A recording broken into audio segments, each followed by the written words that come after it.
Nous voilà donc ici enfin réunis pour réussir l'alternative en Côte d'Or et donner à notre département une majorité de progrès qui mettent l'humain et la jeunesse au cœur de l'action.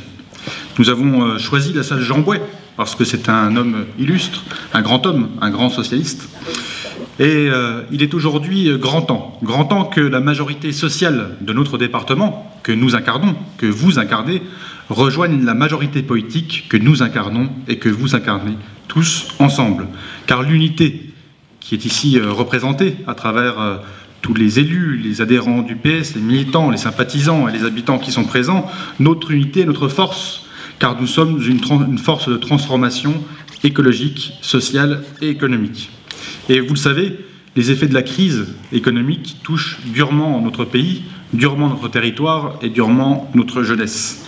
Ces effets sont aujourd'hui amplifiés par les mesures injustes de ce gouvernement UMP, le bouclier fiscal qui bénéficie aux plus riches, l'augmentation des prix qui appauvrit les travailleurs, la suppression de nombreux dispositifs d'insertion, de formation et d'emploi qui accroît la détresse sociale dans notre jeunesse, les franchises médicales, les déremboursements, la mise à mal du système éducatif qui accroît les injustices. Pour exemple, j'étais aux côtés de Michel Julien à l'inauguration d'une antenne de la mission locale dans le quartier de Fontaine-Douche, mais au moment où le gouvernement diminue encore les aides aux missions locales et au moment où les jeunes ont encore plus besoin d'informations et de conseils pour agir, n'est-ce pas Michel aussi qui agit avec les maisons de l'emploi. Et c'est vrai que cette jeunesse, elle est durement frappée par la crise. Et cette jeunesse, nous en avons besoin pour créer, pour inventer et pour innover. Cette jeunesse qui est tant décriée, qui n'est pas pourtant un problème, mais qui est une véritable ressource. Et comme le disait si bien Léon Blum, je le cite souvent comme Jean Jaurès, eh bien Léon Blum, il disait qu'il faut, pour garantir la liberté, eh bien assurer les conditions d'existence. Et les conditions d'existence de la jeunesse, c'est d'abord un emploi, c'est un logement, c'est un savoir, et puis comme nos amis de Quetigny le disent souvent, un arbre pour l'environnement, parce qu'il faut protéger la planète. Et c'est Hervé Bouillot qui dit ça souvent. Et face à la gravité de la situation nationale, nous mesurons la responsabilité qui nous incombe dans le département à l'occasion de cette campagne. Il nous faudra courage et vérité pour refuser justement le chômage, la précarité, le mal-logement et l'isolement dont souffrent aujourd'hui de trop nombreux jeunes.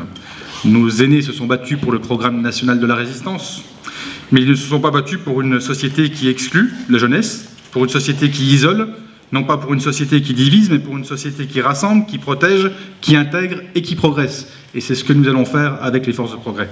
Car le premier rôle du Conseil général de la Côte d'Or, c'est d'assurer la solidarité entre les habitants, entre les générations, entre tous les âges de la vie. Et la politique de l'UMP, qui s'applique dans notre département aujourd'hui, eh bien c'est le renoncement à investir dans l'avenir et dans la jeunesse. La priorité, cela a été dit par Didier Martin, sera donnée à l'emploi. Car ce gouvernement a montré en la matière toute son impuissance et son incapacité. Le Conseil général de la Côte d'Or devra agir aux côtés du Conseil régional de la Bourgogne et de son président, François Patria, qui est là aujourd'hui. Car ces deux majorités, elles pourront ensemble favoriser le développement économique, favoriser les relocalisations des entreprises sur nos territoires, innover pour créer des emplois, les emplois de demain, et développer la formation professionnelle pour les jeunes. Et bien pour cela, il faut remettre de la cohérence. Et vous savez comment il faudra le faire dès le 20 mars. Car dans le rural comme dans l'urbain, les jeunes sont souvent victimes de cette indifférence. Et je pense par exemple aux quartiers populaires, à Talent, à Longwy aussi, à Quetigny, à Dijon, avec les quartiers de Fontaine-Douche et des Grésilles. Et bien tous ces jeunes, qui est des Chenauves bien sûr, tous ces jeunes, ils ont besoin du soutien aujourd'hui du Conseil général, et ce n'est pas le cas. Il suffit de regarder combien il y a encore aujourd'hui d'éducateurs avec les baisses de crédit qu'a subi la Codège. Eh bien, il va falloir les aider par des mesures concrètes.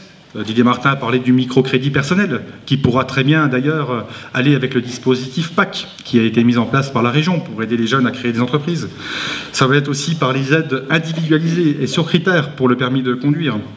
Ça sera aussi par la prise en charge des formations d'animateurs, de centres de vacances et de loisirs, pour permettre aux jeunes d'avoir un premier emploi dans le domaine de l'animation. Et vous savez que l'UMP, fidèle à sa tradition, avait supprimé ces aides. C'est développer les chantiers d'insertion aussi, et la commande publique, bien évidemment, comme cela a été fait sur le tramway, dans l'agglomération. C'est aussi développer les contrats de professionnalisation, cela a été dit. Mais c'est aussi un département solidaire, qui va favoriser l'émergence des projets des jeunes. Je vois Cédric, notamment dans les cultures urbaines, par exemple. Et favoriser les initiatives des jeunes, c'est faire le contraire de ce qu'il fait aujourd'hui. Puisque vous voyez bien que sur les fonds locaux d'accompagnement des initiatives jeunes, qu'a voulu supprimer M. Daubrest, ministre éphémère de la jeunesse, eh bien, le département met 0 €. Savez-vous par exemple que l'agglomération dijonnaise ne bénéficie pas des contrats à tout jeune 21 avec le Conseil général de la Côte d'Or et ne dispose pas donc des crédits publics pour aider notre jeunesse dans l'agglomération, qui est pourtant si nombreuse et si innovante. Et donc, il va falloir à la fois abonder ces fonds d'aide, bien sûr, travailler avec les fédérations d'éducation populaire, travailler avec les associations qui aident la jeunesse et les mouvements de jeunesse. Ça veut dire aussi mettre en place des aides pour le sport et la culture, pour permettre justement aux jeunes d'avoir accès à la culture. C'est tout le contraire du parti de l'indifférence et de l'ignorance. Et puis, c'est bien sûr aider les mouvements d'éducation populaire, cela a été dit. Puis enfin, lutter contre le racisme et les discriminations. Alors, pas une voix ne doit manquer justement le 20 mars, dès le premier tour. Et nous devons être fiers justement de notre programme, fiers d'être socialistes et fiers de mettre du cœur à l'ouvrage pour que demain, le Conseil général de la Côte d'Or bascule enfin à gauche pour les habitants. Merci.